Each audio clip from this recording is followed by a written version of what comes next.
So I'm working on a flush in the bottom. It's going to lose to your flush, but it's still 4 points. Let me see what I got.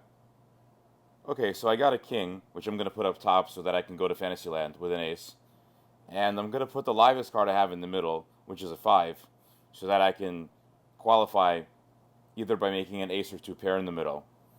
Because I'm very, very likely to make my flush. That's almost a given. But for my hand to be in order, my middle has to be uh, bigger than the king's, which means an ace or two pair. So that's my move. I have a jack, a 7, and an 8. So I can't beat your upper hand, and I can't make a straight a pair or a flush with any of these cards. Well, with a seven you can, right? With a seven you can make a straight if you get a 5 and a 6 later. Oh, you're right. So 3, 4, 5, 6. Okay, so I think I'll take that chance.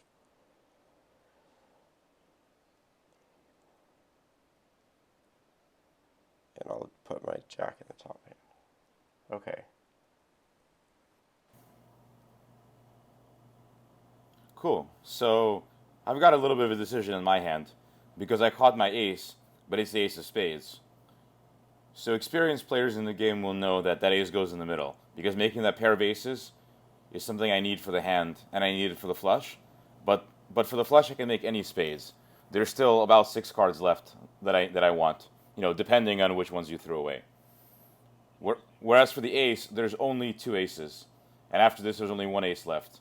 So that's the harder one to make. So you make the harder one. So that's what I'm gonna do. Right. And you really need that ace because you've already committed to a really strong top hand, and to keep your hands in order. Yeah, Yes. you'll want to keep that in the middle. Interesting. Yeah. That's So to qualify, the middle has to beat the top. Uh, you describe it in order. I guess that's a good way of thinking about it too. But specifically, like in this case, the middle hand has to be bigger than the top period, which means a pair of aces or something bigger than that. So I could have, as you see with the 5, I could have just made a pair of fives, but then I'd still need another 5 or 7, and that's a little bit more likely than having to catch only an ace, but it's still fewer cards than catching a flush in the bottom. right. That's interesting. I probably would have immediately made my flush and not considered that I was setting myself up to have a hard time making that strong middle like I need. That's right, and not only that, but the ace of spades you'd also win the bottom if you qualify with your hand by the ace king spades against your ace hearts.